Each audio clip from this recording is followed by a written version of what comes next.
my gosh, we got kicked out of a campground.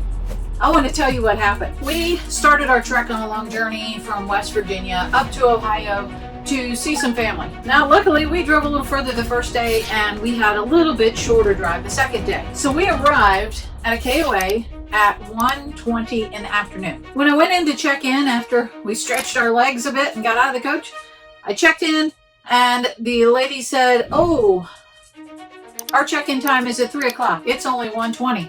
So we've got a little chart over here. We have an early check-in fee, and that's going to be $35 if you're here between 12:30 and 3 o'clock. Or, I'm sorry, between 1 o'clock and 3 o'clock. $35. And I said, wow. First, 3 o'clock's a pretty late check-in. Secondly, there's nobody in the site. There's nothing going on here. I'm not really inconveniencing anybody.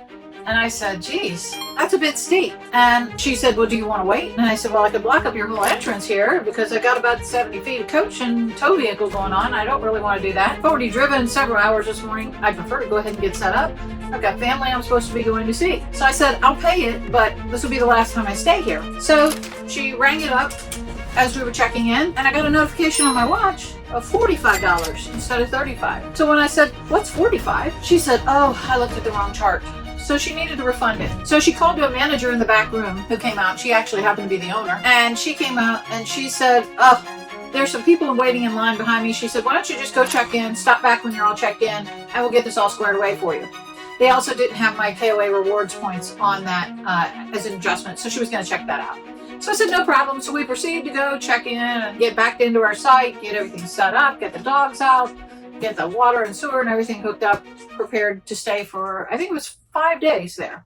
And so after we were set up, I ran back up to the office. This was about 2 o'clock and saw that the owner was there. She showed me the rewards points thing. We got that all squared away. And she went to go do the refund of the excess $10. And I said, you know, that early check-in fee is kind of dumb. I said, we're really not inconveniencing anybody. And if anything, we're helping get your 3 o'clock rush out of the way. You're ready for us. There's nobody waiting on us. She said, well, that's our policy. We sent it to you in an email.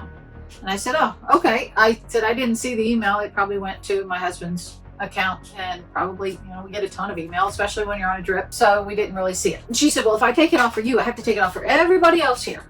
And I said, okay. I said, I get that. I understand your policy, but just know I'll just have to list that in my review. I wasn't saying that in a bad way. I review every campground that we go to for myself, my own purposes of history, and for everybody else. That's just the camping way. Well, she said, I will not be threatened.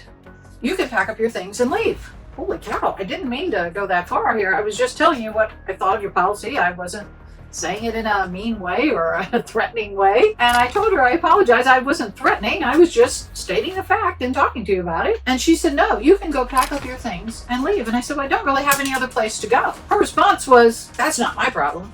Pack up your things and stop by the office on your way out and I'll get this all refunded to you. I was shocked. On my way out, I said, and what was your name again? She said, you don't need to know my name. My name is It Doesn't Matter. And I said, I apologize if this did not sound like it went the way you wanted it to. And she said, I won't have anyone disrespecting me.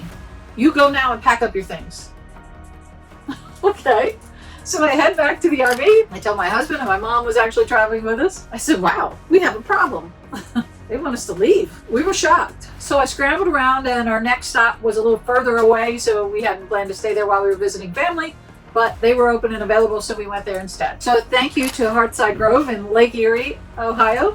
A beautiful place in Geneva on the Lake. And I highly recommend them because this was a fabulous end to a horror story, basically. Let's break down though what happened in that park and where things could go wrong and how this affects you. Early check-in fees. I know there's a lot of controversy about them. I know you hate for people to show up at 9 a.m., 10 a.m. in the morning and expect to get to their site when people are still exiting your park. I get that completely. However, we are all traveling to get to you. We've all had long travels typically to get there. No one is trying to arrive early just to disappoint you and get on your nerves. Traffic sometimes moves and sometimes doesn't. A lot of people have cutoff times in the evening of when we have to arrive before. So travelers, we have to leave some extra time to be able to get there. So this isn't hopping in your car for a 30-minute drive with Waze and deciding you're going to get there. When you're traveling 4.5, 5, 6, 7 hours to get someplace, your arrival time isn't always as predictable as you might think. I urge campground owners to look at your policy on the early check-ins. I agree, there is a problem of people arriving before people are checking out. You may have an entryway that really will only accommodate one big setup at a time, and you can't have people passing both directions. I get it completely. But this situation could have been completely avoided by just some better customer service, ultimately. Ultimately, this was a personality problem of an owner, and I came to find out after that I was not the only one who's had this situation. There are plenty of reviews about these particular owners where there have been a lot of problems with rudeness, curtness, and people being asked to leave for not quite the reasons you might think would be a reason to ask someone to leave. I will preface this by saying I enjoy staying at a lot of KOAs. I am at a KOA right now in Louisville, Kentucky, and it is fine. It's nice. The people here are pleasant and nice. I think this is an isolated case. KOA does not corporately own the park that I stayed at. It was owned by two husband and wife couple. We all know some businesses you can put up with things and some you can't. This was not one that I would ever choose to visit again, and I would highly recommend steering clear of.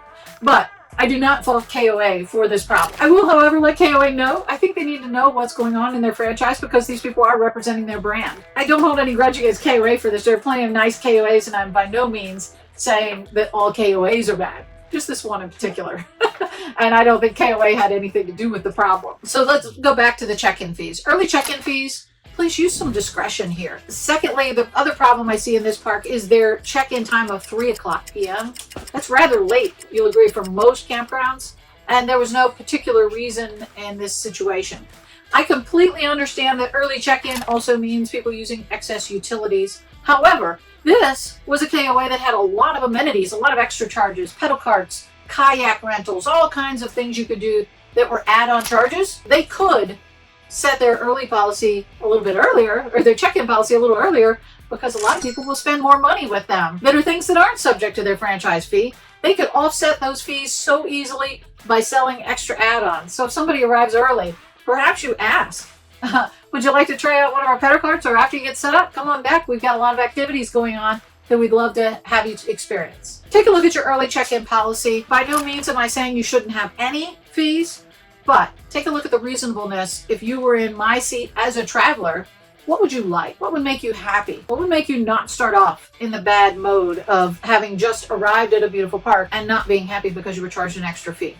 Puts a damper on everything. Secondly, late checkouts. Again, I completely get you want to get people in and out because of the flows of traffic and your team has to switch duties. No problem, I got that. But offer late checkouts if you can. People will pay you extra to go out later or get a later start or spend a few extra hours or even have a half-day rate where they can do that if your park is not fully occupied at the time. Perhaps offer to let them stay an extra day. There are lots of opportunities here to make this a win-win for both you as the owner and the customer side. Watch out. This is of 192 parks that I've stayed in to date. This is the first one I've ever been kicked out of. So I'm cautious here. But take a look at your policies. I know you guys are much smarter and take better care of your guests than this particular instance did. But I hope to hear back from you. I hope you take a look at your early check-in policies and your late checkout policies and make sure that you have a little flexibility built in there and that you are not starting off on the wrong foot with your guests.